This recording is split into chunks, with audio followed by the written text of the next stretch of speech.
Some players retire with fanfare, farewell tours, and celebrating titles. Jeez. Some retire with injury and bad performances, and some play their last game not knowing that this was their grand finale. These 10 NBA legends have won a total of 49 NBA titles and appeared in 142 All-Star games. Here are their last games in the NBA. Bryant, man. Kobe, he's a sick guy. Shaquille O'Neal. Ooh.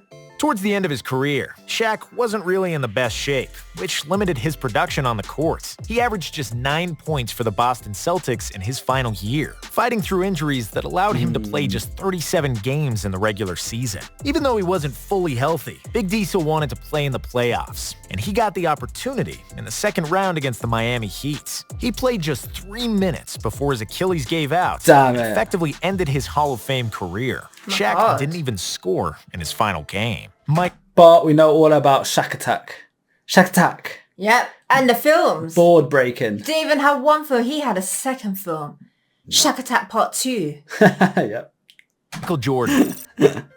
Most people Michael retire Jordan. once, but MJ did it 3 times. The Damn. first time in 1993 after his 3rd title, the second time in 1998 after The Last Dance, which proved not to be so last after all. Realizing that retirement is not as fun as playing NBA basketball, MJ was ready to lace him up again in 2001. He wasn't Air Jordan anymore, and he couldn't fly on a regular basis, but he was still good enough to average 20 points per game in Wow. the final 2 seasons he played with the Washington Wizards. However, once he broke 40, it was time to retire for good and let Father Time keep his undefeated record. Speaking of records, the Wizards didn't have a good one, and they were outside of the playoff picture. So everybody knew that Jordan's last game would be in the regular season against Allen Iverson and the Philadelphia 76ers. Countless media outlets, celebrities, and NBA legends were in attendance to see MJ's last game and celebrate his illustrious career. However, unlike Kobe's, Jordan's farewell was only glorious during the pregame festivities. In the game itself, Jordan struggled, scoring just 15 points on 6 of 15 shooting, while Washington ended up losing the game 107-87. Wilt Chamberlain. Everyone loves Michael Jordan. What a legend to the sport.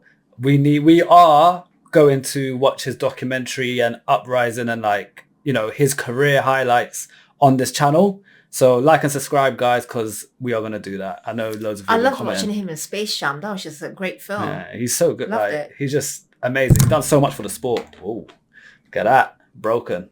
We'll keep going. In the 1972-1973 season, Chamberlain averaged 13.2 points and league-leading 18.6 rebounds. With 73% shooting for the season, he'd also set up a field goal percentage record, which stood for 47 years until Mitchell Robinson shot 74% in 2020. Wilt was still dominant, and with him and Jerry West, the Lakers got another shot at the title. In the NBA Finals, they were awaited by the New York Knicks, whom the Lakers beat in the previous season. This time, it was the other way around, and the Knicks won their second and last championship in franchise history. Sorry to rub it in, Knicks fans. Although Chamberlain didn't know it yet, it was his last appearance in the NBA, and he left the stage with 23 points and 21 rebounds in the final game. I think that's so sad with certain players. Imagine going into a game not knowing this is your last game because you end up getting a mad injury or something happens. It's actually quite true. scary. Yeah, it is scary. Larry Bird, I just realised. Yeah, some of the sports that we watched previously, some players come out with a broken jaw, NFL. shattered eye socket. Anything can happen. Yeah. In training as well, not even in the match. Larry Bird. Larry Bird's sick. The last basketball game Bird ever played was the gold medal game against Croatia at the 1992 Olympics. His last NBA game happened several months earlier, in the second round of the playoffs. Bird was 35 at the time, and he was hampered with a back injury that limited him to only 45 regular season games. Despite the fact he had to stretch for 2 hours before each game to even be able to run, 2 hours. he still averaged 20.2 points, That's a long 9.6 time. rebounds, and 6.8 assists. So he could barely run and then he stretches for 2 hours and he's scoring bare goals. That's quite mad, you know? But he has He's good at something, isn't it? He needs a 2 hour stretch to function. Yeah. That's crazy. Which earned him his 12th All-Star appearance in 13 seasons. The Celtics played the Cavs in the second round, and despite playing the first 3 games without Bird, who also missed an opening round sweep of Indiana, they pushed the Cavs to 7 games. In Game 7, the old and banged-up Celtics couldn't hold on, and the game was a blowout. Bird had 12 points, 5 rebounds, and 4 assists in 30 minutes of play. but he Damn. was not stretching his back on the sidelines. Poor Kobe guy. Bryant. Kobe. Sometime during the first quarter of the 2015-2016 regular season, Kobe Bryant had published Dear Basketball, a beautiful poem about his love for basketball and his subsequent retirement at the end of the season. The rest of the year turned into a farewell tour, as all the franchises, players, and fans were trying to celebrate one of the greatest players to ever do it. His low-scoring games didn't matter anymore, as we all learned to enjoy the candid, relaxed, and joyful Kobe in his last season. The Lakers were bad that year, and Kobe averaged 16 points per game on 35% shooting for the season, and the moments where he looked like Mamba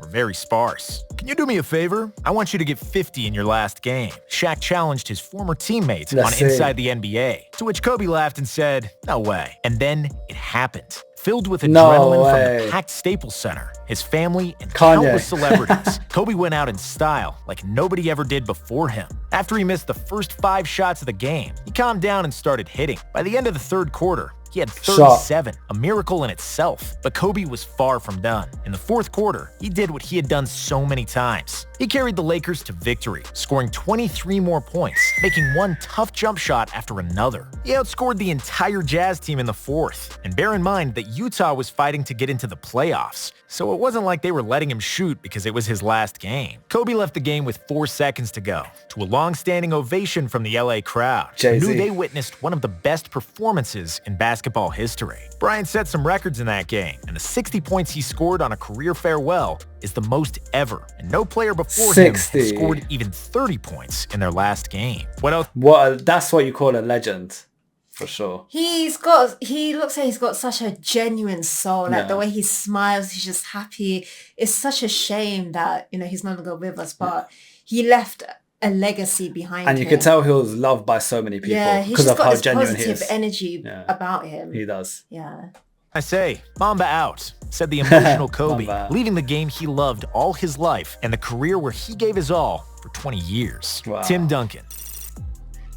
While we were watching the last game of Tim Duncan's career, we didn't 100% know that it was his last game, but we all suspected it. Duncan, who turned 40 in April of 2016, entered the playoffs after the worst statistical year of his career. After an All-Star and All-NBA year in 2015, he finally showed more advanced signs of aging in 2016, averaging just 8 points per contest. In the series against the Oklahoma City Thunder, Duncan struggled, and it was clear that his mobility and athleticism are a thing of the past. He did manage to score 19 points, with 5 rebounds and a block in the last game, which was his best game of the playoffs. Before he left the floor and headed to the locker room, quietly and without any fanfare, Timmy raised his hand in the air, signaling that he had just checked out of the NBA game for the last time. Kareem Abdul-Jabbar. Kareem Abdul had one of the longest NBA careers and was productive even into his 40s. The Lakers had won 2 titles in a row in 1987 and 1988, and Kareem, who would turn 42 during the 1989 season, said that this would be his last campaign. The whole season turned into a farewell tour for Kareem, with opposing teams paying tribute to one of the most dominant players to ever step on the hardwood. The tour culminated in the last regular season game at the LA Forum, where the Lakers gave Kareem an oversized rocking chair, with Pat Riley, Magic Johnson, and others delivering heartfelt speeches, and Kareem's son singing the national anthem before. You can tell he was very respected by not only his team, the opposition, by the industry as a whole in the NBA. You could tell he was just well respected. I love that. The game. But because the Lakers were a playoff team, his real last game happened in the 1989 NBA Finals, where the Lakers would get swept by the Pistons, who avenged their loss from a year before. Magic got hurt during the series, and Kareem was 42, and he couldn't have helped the Lakers with more than 12.5 points and 5 rebounds in 4 games. Before he rode off into the sunset, Kareem notched 7 points and 3 rebounds in his final game. Magic Johnson. Oh, here we go. Magic Johnson shocked the world in 1991, retiring from the NBA because he contracted the HIV virus. He was 31 at the time and still in his prime, just coming off a loss in the 91 finals against the Chicago Bulls. But basketball remained his passion, and Magic could not stay away. First, he returned for the 1992 All-Star Game in Orlando with an emotional performance that earned him the game's MVP award. He was then a part of the 1992 Dream Team at the Olympics, and he wanted to return to the NBA for the 93 season. However, he opted against the comeback when some of the NBA players expressed fear about competing against someone who had HIV. I was literally going to ask about that because obviously HIV is a very serious virus. And if that somehow gets tracked through his sweat, I don't know how HIV, I know obviously the main way, something. But can it be transferred in other ways like saliva, sweat or anything like that? And if so, that's dangerous. Blood, you know, if he cuts himself, anything can happen in the sport. You got to graze. Do you know what I mean? For a short stint as the Lakers head coach in 1994, Johnson finally made his comeback as a player in 1996. Oh, wow. Noticeably heavier and a bit slower, Irvin still showed that there was a lot of magic left, as he averaged 14.6 points, 6.9 assists, and 5.7 rebounds as a power forward, leading the Lakers to a 22-10 record in 32 games played. The ending wasn't so sweet after all, as the Lakers lost in the first round of the playoffs, with internal problems within the team. Magic's stat line in the final game read 8 points, 5 boards, and 5 assists in 30 minutes of action. I'm going out on my terms. Something I couldn't say when I aborted a comeback in 1992, Magic said in his retirement announcement. Hakeem Olajuwon. Hakeem. After he had spent 17 years of his NBA career as a Houston Rocket, where he was a 12-time All-Star with 2 NBA titles, Hakeem Olajuwon signed for the Toronto Raptors, who offered him more money. It was weird to see Hakeem in a Raptors jersey, just like it was weird to see him averaging 7 points per game. The Raptors had a good team, but without an injured Vince Carter and the aging Olajuwon, they lost in the first round of the playoffs to the Pistons. Hakeem played just 15 minutes in the deciding game of the series, scoring 8 points with 4 rebounds. Bill Russell. The 1968-1969 Celtics were not considered to be championship contenders due to their age, and only the 4th best record in the East. Despite low expectations, Boston had beaten Philadelphia and New York on their way to a new finals appearance. In the finals, they were met by the Lakers, who previously had All-Stars Jerry West and Elgin Baylor on the team. But now they also added the biggest star of them all, the amazing Wilt Chamberlain. Nobody expected the Celtics to win, even after they pushed the series to a Game 7. The Lakers were so sure of their victory that they placed thousands of balloons under the roof to celebrate their first championship since the team moved to California. But that celebration did not happen. The balloons were never released. Led by player coach Bill Russell, the Celtics won 108-106, which was their 11th title in 13 years. Russell scored just 6 points, but he grabbed 21 rebounds and dished out 6 assists in one of the biggest surprises in the history of NBA Finals. Some true legends on that list. Thoughts of it as a whole? It was very nice to watch, and there's a lot of players that I'm not aware of, you know, and just to see what they brought to the table, you know, the reasons why they left the sport, whether it was based on their own terms or unfortunate reasons. Yeah. It was just nice to see everything. And what I liked is knowing that, you know, the legends, well, they're all legends in their own right, but the legends who really, really impacted the sport, even though some of them didn't have the best of games on their last game, like Shaquille O'Neal, it doesn't affect their legacy. It doesn't kind of say it's just everyone understands and respects that they're just getting old. It doesn't degrade them in any way or anything. Yeah, it's just they're old and they want to continue playing. It's not they're bad players. Yeah. Like during their prime, they were slaughtering everyone, and everyone knows that. Which is absolutely normal. Yeah, so now, as we age, our body just gets different. But it's kind of like understood. It's not like they're not judged based on their last year of performance. But yeah, keep recommending the video, guys. We are checking the comments. Don't forget to like and subscribe. For now, peace out. Bye.